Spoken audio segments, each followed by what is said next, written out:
The LA Clippers. Let's be real. These guys have been screwed over with injuries, but there are also other factors why they haven't won a championship right now. First of all, Kawhi got injured, Paul George got injured, but there's also this idea of load management that doesn't put them in the right position when they want to achieve a championship and go far in the playoffs. In today's video, we'll be going over a multitude of things about the Clippers, first starting off with the trade they made to get Kenyon Martin. We're going to be breaking down some film on him and seeing if he's the right fit for the Clippers. And second of all, the Clippers coach was sending Kawhi and Paul George a message, and we're going to break this down and see if this is really true. And finally, we're going to be evaluating this whole roster and seeing how this rotation can work and be built around Kawhi and Paul George. Before we get into all that though, make sure you guys hit that like button. Lets me know you enjoyed today's video, and hit that subscribe button if you're new, as I noticed that more than 90% of you guys are not subscribed. So enough of me talking, let's get into the signing by the Clippers. And they made a trade where they sent 2 first-round picks to the Houston Rockets to get Kenyon Martin Jr. When looking at this player on his outside shell, we could see he was averaging 12.7 points per game, 5.5 rebounds per game, and 1.5 assists per game on 63% true shooting. And what makes me like Kenyon Martin so much is that he's a very durable player, and he played all 82 games of the regular season. And for the Clippers, this is a very good thing, especially because injuries have been a very hot topic for the Clippers, and availability is just something that Kenyon Martin can provide for you. And aside from availability, his IQ for cutting and getting to the rim for a dunk is absolutely insane, and I think especially playing alongside Paul George and Kawhi, this will come in handy. So let's break down some film on Kenyon Martin's cutting. On this first play, Kenyon Martin's waiting on the right wing as Sengun is being double teamed by 2 guys.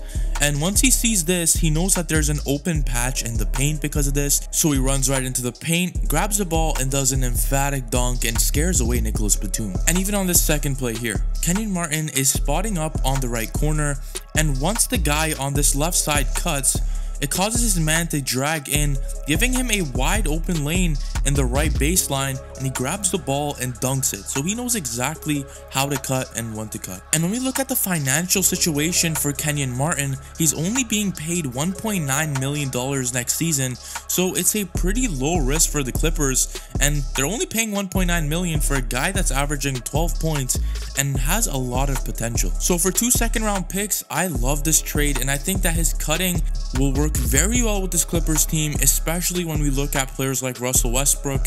He will find Kenyon Martin, and it's just an amazing trade. I would give this trade a B+ rating. Now let's move on to the second topic of today's video, and this is the Clippers coach Tyronn Lue talking about load management and that Paul George and Kawhi really have to start playing the regular season games and taking it more seriously. So here's what he had to say.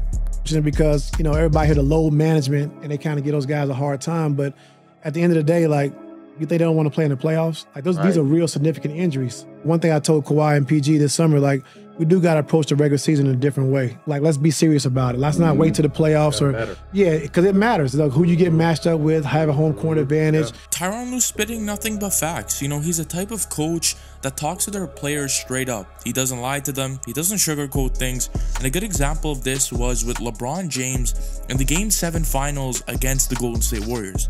Tyronn Lue told LeBron James, he's like, bro, you better turn up. This is your fault. He's like, you could play better, LeBron. And LeBron went out there and dominated and won the Cavs their championship. So it worked. So this load management situation is a little bit similar, but it's a little bit more minuscule because Tyronn Lue now has to just tell the guys, like, if you're not injured, you got to be playing in these games, because it's so important, because the Western Conference is so stacked now. All the stars are there, and you gotta actually be at the top seeding. Look at the Denver Nuggets. They were first place, and it helped them out in the playoffs. They had home court advantage, and people had to come to them to play the games more often. And now to cap off the video, we're gonna be breaking down every player on this Clippers team and what I think about them so far.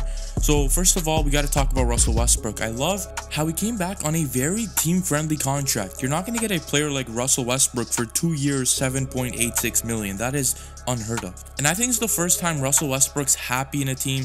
he talked to Paul George before this, and Paul George asked him, he's like, we only have a couple million to offer you, Russell, but if you want to come back, we would have you back. And Russell Westbrook's like, man, I'm all in for it and I'm coming back. And just having Westbrook on this team, a lot of people hate on him, but he puts a lot of pressure off of Kawhi and Paul George. And instead of Paul George taking the ball up and drawing up plays and having that stress, he can now put those stresses to the side because Russell Westbrook's back and he's going to be manning that point guard position. And even when we look at the Clippers versus Suns series in the playoffs, when Kawhi and Paul George was playing off ball with Russell Westbrook, it was so dangerous because all Kawhi had to do was do a couple of dribbles to get open, and if he gets doubled, he gives it to someone else. And all of this is because of Russell Westbrook. And another player I like on this Clippers roster is Norman Powell. He's a player that stretches out the floor for you and gives room for Kawhi and Paul George to operate, and a good example of this was during the playoffs. He stepped up big during the injuries and dropped 21.8 points per game, 3 rebounds, and 2.2 assists per game while shooting 40% from the three-pointer, which is insane. And I know, alongside this amazing offense, you need defense. And this is where you have Robert Covington. He's a player that throughout his career averaged 1.5 steals per game, which is an absolute lockdown player. And I think that last season he didn't really get too much of an opportunity, only playing 16 minutes per game. But one thing he can give you is defense and spacing the floor. Throughout his career, he's been a pretty decent three-point shooter, shooting 36% from the three as well. And alongside Covington, you have Zubac. And one thing that I like about Zubac is that he started this new duo with Russell Westbrook. These two play amazing basketball together. A lot of pick and rolls and dump offs, and Russell Westbrook knows exactly when to find Zubac, and this makes a big man even more deadly when you have a playmaker alongside him that knows his strengths and knows his weaknesses. And that showed throughout the playoffs as Zubac averaged 9.2 points and 9.6 rebounds per game, and this was almost a double-double. Zubac reminds me of a Andre Drummond type player, and people don't realize he's still 26 years old, a 7'1" big man, and he's getting better every single year he plays in the playoffs. So I think this season, expect him to drop a double-double. You never know, he could have a very good season. And I'll also move on to the next player. This is my boy Bones Hyland. This guy is probably one of my favorites to watch, and this is because he plays basketball in such a fun way. It's like you're watching street basketball all over again.